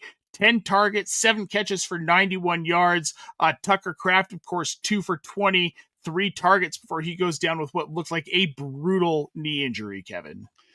Yeah, obviously not great that Tucker Kraft went down. Obviously, Luke Musgrave is going to be an ad for across the board. He's probably going to be, I mean, I think you got to temper expectations, but you're getting a starting tight end on a really good offense that, you know, I don't know if he's going to work right into like obviously what Romeo Doubs is doing, and then you got to worry about Christian Watson and all these guys. But I still think Luke Musgrave is going to be a pretty across the board ad, even if you have to temper expectations. Yeah, Romeo Doubs, and the thing with him and Tucker Kraft is they were consolidating a lot of the passing game stuff very quietly. Doubs 10 targets, 7 for 91, 128 air yards, like totally fine. Like you gotta love that if you have Doubs, where he's probably a high-end wide receiver 3 right now based on what he's getting in this offense. If you subtract Tucker Kraft from it, I don't know if you're going to be able to add much on top of that from what Doubs is already getting, but at least it's now if Jordan Love is in trouble and there's like that one target you can throw the ball to, it feels like Doubs right now. Yeah. Christian Watson's pretty strong role, 75% of routes, 111 air yards. The production didn't really come there, 2 for 58. The Matthew Golden stuff, I mean, I know he got hurt, and it is what it is. But look, they just forget about him for like quarters. And it's the fact that you had Christian Watson come in 11 months after an ACL tear in week 18 last season and immediately come out and get routes over Matthew Golden. I know Matthew Golden's been in the slot quite a bit too, but they're also mixing in the Savion Williams, and they're getting Malik Heath a lot of route. Like Malik Heath ended up coming in for Golden when he got hurt and running those routes too. But like, it's just another mark like against Matthew Golden here, where if you have him, I wouldn't be opposed to dropping him if you need production elsewhere, if you need the roster spot for something else. Josh Jacobs, I know he's been on the injury list, it seems like, since the Clinton administration at this point, but he gets the strong roll, 17 for 87. And I know Emmanuel Wilson works in too, and Chris Brooks worked in. But the role is still pretty strong for Jacobs. So you don't have to worry about that by any means. Still got to end up getting in the end zone as well. So at least that, the offense is going to flow through Josh Jacobs in most instances, and probably even more so now they go toward the run again because Kraft is likely done for the season. So I could see them scaling back some of the Jordan Love stuff in terms of pass volume, because I know the pass volume has actually increased a little bit for the Packers, not by much, but enough to make it matter a little bit because of how low it had been. I wouldn't be surprised if they kind of scaled back a little bit. You could still keep a lot of the downfield stuff with the Packers and what they do, but I think the volume of that stuff is going to be coming down a little bit. As Josh Jacobs maybe gets a little healthier, they can still mix in some of those other backs. But, yeah, the Packers are going to be interesting to see what they do and how they manage not having Tucker Kraft for the next couple of weeks. Yeah, I mean, maybe we see some Musgrave, like you said. I don't know. It will be interesting to see what they decide to do here. And I never said Jacobs wasn't the number one. I've never said – it's always been – Josh, he is if Josh Jacobs doesn't get a carry, everybody is wondering, what the hell is happening. Like Josh Jacobs is the absolute engine of that team. He's the alpha, the omega, the day and the night, the light and the dark in Green Bay. Okay, George R.R. Martin. That's you sound like an interlude to a fantasy novel right now. Well, let's interlude to a game that was a little bit like a fantasy novel. At least it went into overtime and was somewhat exciting. I'm going to be honest, this game was more exciting than I thought it was going to be. The Jacksonville Jaguars beat the Las Vegas Raiders 30-29 in Las Vegas today, Kevin. We'll start on the Jacksonville side of this. Trevor Lawrence goes 23 of 34 for 220 yards, no touchdowns and an interception. Kind of saves his fantasy day with 9 carries for 24 yards and 2 rushing touchdowns. Travis Etienne, 22 carries for 84 yards. He added 5 catches on 5 targets for 31 yards. The story in this backfield, though, Bashal Tutin, 9 carries for 29 yards and a touchdown. Brian Thomas gets a little bit of his mojo back today, Kevin. 3 catches for 55 yards on 5 targets.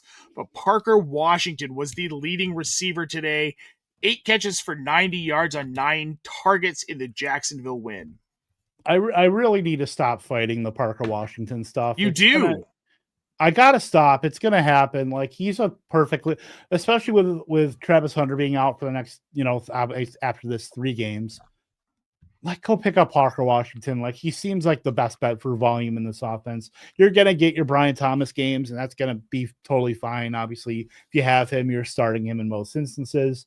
I was a little interested to see how they were going to work with De'Ami Brown too, because I think it was very reasonable to assume that De'Ami Brown would be on the outside a lot more with Parker Washington in the slot. But they used like Parker Washington a lot in terms of the Z receiver and 2 wide receiver sets as well. They didn't really keep De'Ami Brown there. They just moved Parker Washington, and that's like the Cooper Kupp role. We're not calling him Cooper Kupp or like CeeDee Lamb or Chris Godwin, but That's the same role. You're the slot in the 3 wide receiver set, but you're also the Z receiver in the 2 wide receiver set. You're not Brian Thomas is your prototypical X receiver, but he's just so much more dynamic than your typical X2 that he can earn targets like just right there. So, totally fine with that. Yeah, I would go grab Parker Washington. I'm going to probably write him up tomorrow in our waiver wire column here on Optimus. ETN ended up compiling a little bit too, 5 for 31 through the air, 22 for 84 on the ground. Gave up a touchdown to Bashal Tutin, which I could have. Well, I can't say that I could have used that because I did start. I had ETN in my main DFS lineup today, but it wouldn't have mattered. So I guess Tutin, you can have that one. No worries as far as like the ETN workload. I don't think ETN's like super great, but he has the role and doesn't seem to be ceding it at all to Tutin. So, like, he's like a fine low-end running back, too, that you can kind of pencil in for now, that workload. Yeah, he's fine. We're getting more out of Travis Etienne than I thought we were going to get out of him this season. So if you have him rostered, you should be happy with what you're getting. And I'm happy to move over to the Las Vegas side of this one. And this will be quick because this is really a one-man show. Geno Smith, baby. 29. Dude, it was beautiful. Geno Smith, 29 to 39, 284 yards and four touchdown passes. 3 of them to the same beautiful, beautiful specimen of a human being. Brock Bowers gets 13 targets today, Kevin. 12 catches for 127 yards and 3 touchdowns. The only other thing really of note here to talk about, Ashton Jonty, 13 carries for 42 yards. He has 5 catches for 47 yards and a receiving touchdown today. Catches all 5 of his targets. Yeah, Jonty was totally fine. This was a pretty good matchup for him because you knew this obviously is going to be condensed. And they, for some reason, like I thought they used Raheem Mostert a lot more than like when I ended up pulling some of the data here. It seemed like he was on the field quite a bit, and he really wasn't. He only ended up with 9% of snaps and 7% of routes. But yeah, Jonty's role is absolutely rock solid and super strong, so don't have to worry there.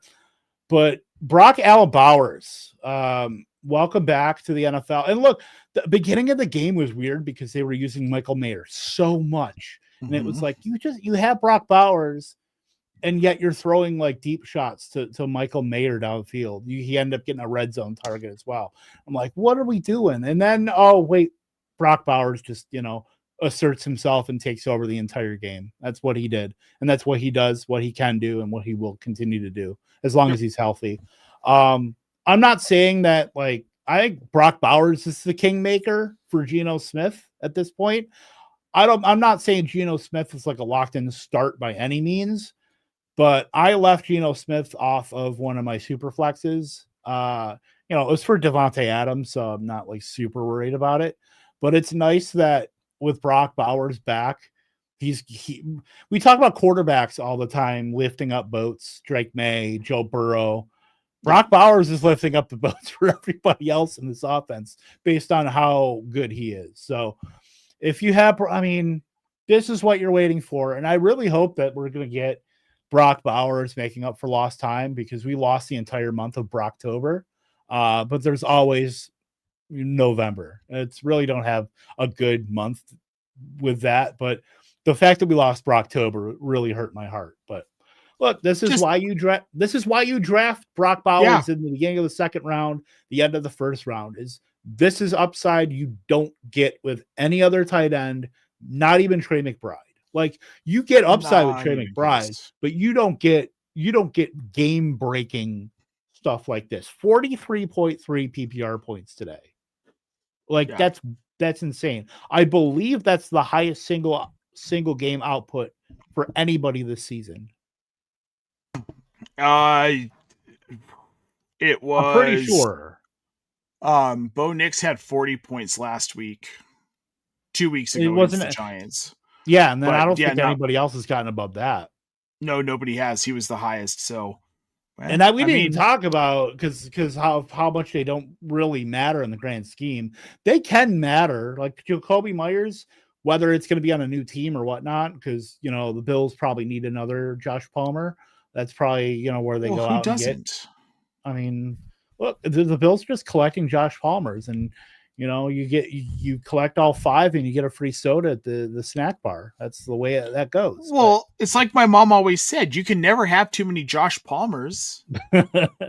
Look, and this one didn't even cost 3 years, $39 million. So I mean, that's something to hem and haw about. But I said that wanting to coax Lou in the chat, and it worked. So I'm very happy for that. I'm gonna pat myself on the back for that one. Congratulations. But, Trey Tucker, 100% of routes on the day, 3 for 38. Like, he matters less now that Brock Bowers is there. I think Myers can, if for some reason he sticks with the Raiders, I think he can matter. And then if he goes, I think Trey Tucker can matter. But I think you're really only getting Bowers and one more piece. Also, the fact that Dante Thornton Jr. was a healthy scratch for real estate mogul Tyler Lockett today, and his 28% of routes. It's not good news for Dante Thornton. Higher, and you're talking about wanting to trade Jacoby Myers. Like, I know the Raiders are going to be like really wanting a wide receiver in the upcoming draft. Like, is that Jeremiah Smith going to be draft eligible, or is that another year? I think he's another year. Oh, because that would be sick. Well, I haven't started my. You're getting to me early, Kevin. I haven't started my prospect digs yet. Yeah, Lou confirms it's 27 before he's available. So, well, the fact that me, a non-college ball knower, knows of him and knows how good he is, and that shows you how good he is. So, get the quarterback, Vegas. Get the quarterback. Hell, it could be Cam Miller, NDSU's 2-time national champion quarterback that you have on your practice squad. Stop talking about, don't get politics involved and talk about AOC. Dude, Aiden O'Connell's finally healthy. They've got their franchise quarterback. What are you talking about? You can miss me with that. I will leave the stream right now. Oh, I dare you. You wouldn't. All right. It's all the way over there. I don't feel like doing it. It's too far away. All right. It's fine. All right, we're going to move on to the next matchup here. The Los Angeles Rams, in what is not even remotely shocking, beat the New Orleans Saints with rookie Tyler Shuck behind center, 34-10. We'll start on the Rams side of this here. Matthew Stafford continues to be elite here as he gets old, basically playing with a walker. 24-32, 281 yards and 4 touchdowns for the veteran quarterback. Kyron Williams goes for 25 carries for 114 yards and a touchdown on the ground. Blake Corum gets involved, 13 carries for 58 yards. Then on the receiving side, Puka Nacua gets his, as he always does, 7 catches for 95 yards and a touchdown on 8 targets. Then Davante Adams, 5 catches for 60 yards and 2 touchdowns on 7 targets, Kevin. Yeah, I mean, status quo for the Rams. I know Puka Nacua got hurt as well. He had a chest injury. He didn't come back, so we got to monitor that now. But that's about it. Status quo for Puka Nacua too. He comes up with these random injuries and misses a game or two here and there. But when he's obviously on the field, he's fantastic, and it's like the second best wide receiver in football next to JSN, and maybe even third next to Jamar Chase. But Davante Adams is inevitable every week. Like in this offense with Puka Nacua being your running buddy, you get all these looks as your X receiver downfield. 2 touchdowns, 110 air yards, 5 for 60. Awesome. Higbee ended up getting a very early touchdown, but this was like all run game. This was all 25 for 114 for Kyren, a touchdown. I was joking in my brain, but I don't know how to the degree of how much joking I was when in my brain I was like, Blake Corum's out here a lot. It feels like if the Rams ever gave Blake Corum the keys, it's like the Utopia meme. Like the futuristic city. That was my brain when I was like, imagine if they gave Blake Corum the run in this offense. But yeah, against a team like the Saints where they're not going to be, Tyler Shuck is getting his first career start. You don't have to lay on the gas too much. You just play your hits. And then he ran the ball 9 times. So, I mean, you kind of do the math. Very run-heavy script. Yeah, especially for the Rams. You don't usually get something like that. No. But you get a couple carries here and there from Corum. You probably get 20 or so from Kyren, but you don't get this degree. I mean, this was just all right, let's get out of here. We're double parked. Let's, get out of Dodge. Yep. Well, let's work on getting out of this matchup at least, Kevin. We'll move on to the New Orleans side. Tyler Shuck, the rookie quarterback, making his starting debut for the Saints here. 15 of 24 for 176 yards, throws 1 touchdown, 1 interception. Taysom Hill ends up being the team's leading rusher. I'm not particularly shocked here. 4 carries for 30 yards on the ground. Did not see any receiving work, which was surprising. Alvin Kamara, 6 carries for 14 yards. He has 1 catch for 3 yards on 3 targets. Rashid Shaheed leads the way for receivers, 9 targets, 5 catches for 68 yards. Chris Olave, only 4 targets today, Kevin. 3 catches for 57. And then the tight end, Juwan Johnson, 4 targets, 3 catches for 31 yards. Like between Spencer Rattler and Shuck, in terms of like target distribution, nothing really changed. You still got everything. I mean, mostly to the wide receivers, with Shaheed ended up having, getting more volume in terms of, earning targets. Olave had kind of a muted game there, but catching all 3 targets for 57, like fine. And then, obviously the 5 for 60 for Shaheed. Juwan Johnson ended up getting a touchdown. It's in spots like Shuck didn't look super great. He looked like a quarterback in his first start. And I was joking as well about Shuck being like, oh crap, he looked really bad on that. We got to get Taysom Hill under center. And then they did for like the one drop back that he had all game. And I was like dying. Like, if this is going to be a thing where they realize, crap, Shuck is not great. We got to let 35-year-old Taysom Hill take some stuff under center. Like, oh boy, if we get to that, we're in trouble. And then the run game, like I said last week, like completely missed me with that. If you have Alvin Kamara, I don't blame you for dropping him. I probably would have, if I drafted him, I probably would have already. Like the role is fine. Devin Neal is still like kind of hanging around, but there's no upside here. Like we've seen it game in, game out for the last like month and a half now. So that part is gross. The Saints are just trying to find what they're going to do in the future.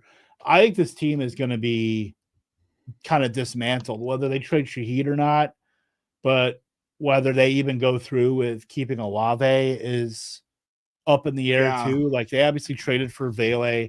Brandon Cooks is old. They have just a bunch of other guys. They might keep Juwan Johnson. I think they signed him to a longish term deal. But everybody else is like pretty much expendable on this team. So I wouldn't be shocked if they just go like trade Shaheed, full on rebuild. I wouldn't be surprised either.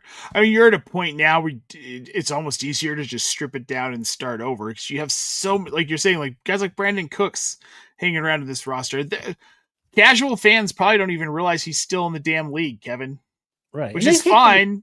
And they've kicked the can down the road for so long with this team in terms of manufactured. You talk about Mickey Loomis being like the guy that can make cap space out of thin air, and he's done that for a decade now, and not just mostly on defense, honestly, to keep some of those other guys like the Tyrann Matthews and the Demario Davis and all these other guys. But yeah, it's to the point now where like you can't ignore it, and you got to stop kicking the can down, because you're going to be left with nothing. You're going to be left with like a 2-15 roster, and that you might be not. You're not far away from that with this team.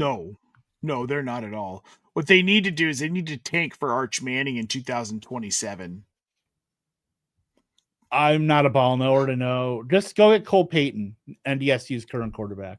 No, Arch Manning really hasn't been very good at Texas. I have theories on Steve Sarkisian ruining him, but we can get into that on if we ever have a college football show. But here's the thing. I just like the narrative. Grandpa Manning played for the Saints. Grandson playing for the Saints, I just think would be neat. Has nothing to do with talent. I don't know. All right, we are going to move on to a matchup now, Kevin, that had a lot of talent in it, actually.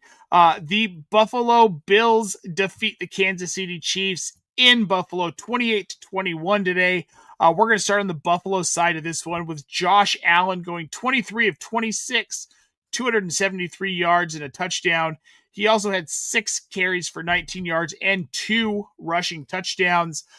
James Cook, 27 carries for 114 yards. He adds 1 catch for 11 yards on 1 target.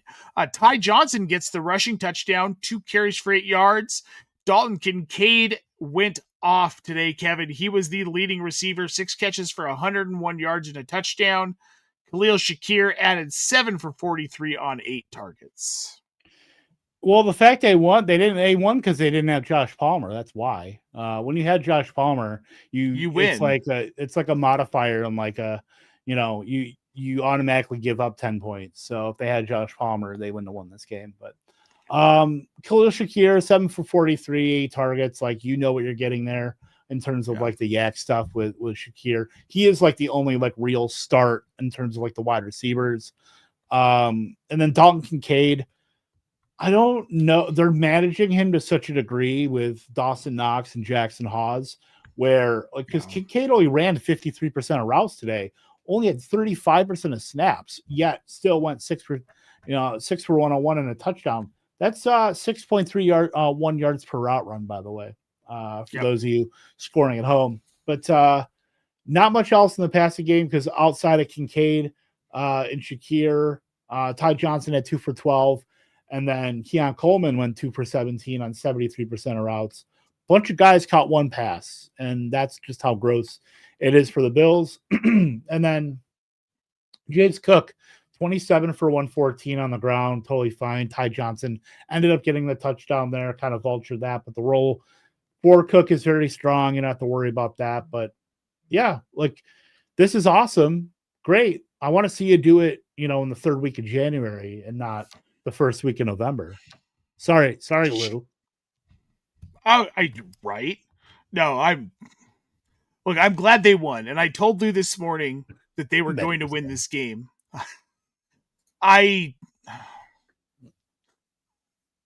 Many are saying. I really did think Buffalo was going to win this game. I have questions about Kansas City the rest of this season, and I just now, after this game, have more questions. Let's get to the Kansas City side with that. Patrick Mahomes, somewhat pedestrian today. He goes 15 of 34 for 250 yards and an interception. Kareem Hunt, 11 carries for 49 yards and a touchdown. He has 1 catch for 6 yards on 2 targets. Rashee Rice, 4 catches for 80 yards on 7 targets. He has 2 carries for 6 yards, and he adds a rushing touchdown. Hollywood Brown gets 2 catches for 73 yards today. Travis Kelce on 5 targets has 4 catches for 66 yards. And Xavier Worthy, 7 targets, but only 3 catches for 23 yards on the Kansas City side of this matchup, Kevin. Yeah, they Matthew Golden Rashee Rice a little bit. They used him in the beginning of the game and then forgot about him and then went back to him. Usually it's they just pepper him and then put teams into submission. Xavier Worthy hasn't been really efficient. That's something that they need to work on in terms of getting him some easy like layup touches, like to get him going and get him in space. Because I know the barbell kind of thing that they do with Xavier Worthy, where you get him the short manufactured stuff and then get him the deep shots. They've really been only doing the deep shots. Like the team ADOT this, today was like, I think it was like 11 or 12. We're looking at, Worthy 14.6 yard ADOT. Rashee Rice 11.9 ADOT. If you know Rashee Rice and what he's been doing, his ADOT has been like routinely between like 2 and 4 yards. Like that's not normal for Rashee Rice. Obviously Marquise Brown was more downfield as well. Travis Kelce was downfield. Tyquan Thornton, he got his one target downfield, the coin flip, the MVS target basically. But who knows? This could have been the Patrick Mahomes going, you know what? I'm just gonna hold my cards close to the vest. I'm gonna wait until January 24th to show the Bills what we have in the bag and then beat them 38-7 in Arrowhead. So very presumptuous of him thinking they can go to 5-4, be 2 games behind in the division, and still make it all the way to January. I mean, look, if the Patriots keep running, this could be a matchup of like the 5th and 6th seed in the AFC Championship. Who knows? Who knows what tomorrow will bring? Like, well, I know tomorrow brings clock management, Kevin. Look at you. Look at the segue, by the way. I know. I'm on it today. I know, but who is on it tomorrow? Our good friend Keith Fleming. Hell yeah, I love that. Keith is the man. Yeah, that's fantastic.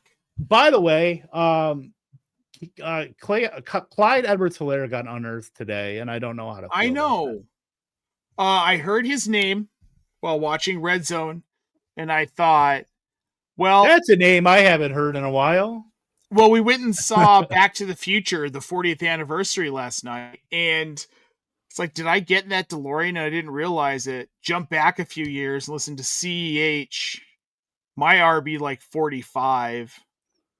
Ugh.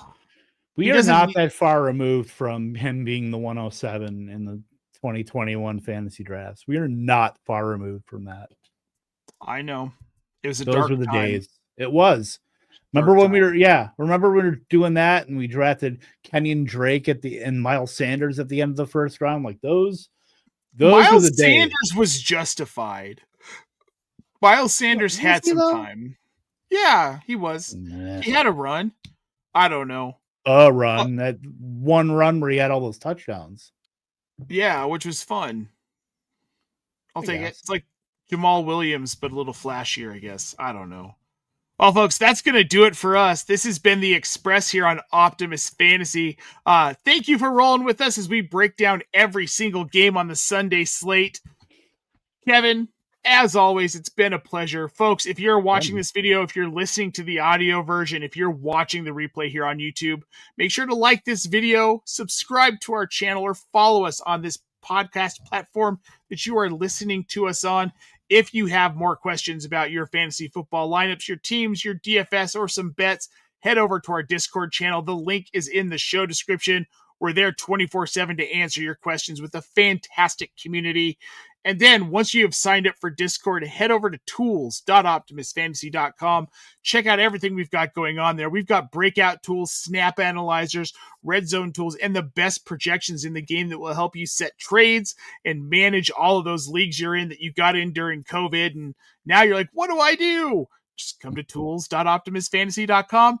25% off your first 4 months with the promo code OptimusFall. And now, Kevin, it's late on a Sunday. It is nearly approaching midnight Mountain Standard Time. We're at 1:30 a.m. Eastern, and we're going to get out of here. Make sure you guys tune in to Clock Management with Kevin and Keith Fleming tomorrow morning. That is going to be at noon Eastern Standard Time right here on Optimus Fantasy. They'll break down everything we didn't from this slate today and help you get ready for week 10 of NFL action as you make those fantasy playoff pushes. It might be an hour of Brock Bowers. I haven't completely decided yet, but it probably, you and Keith, it's going to be an hour of Brock Bowers. The Brock Bauer hour. The Bauer hour. I mean, that's, there's your spoiler of who's going to be on the thumbnail, but it might be the Bauer hour. It's going to be the Bauer Hour. Well, guys, with that, make sure you tune into the Bauer Hour on Clock Management tomorrow morning with Kevin Tompkins and Keith Fleming. Folks, it's been a pleasure. Until next week, adios.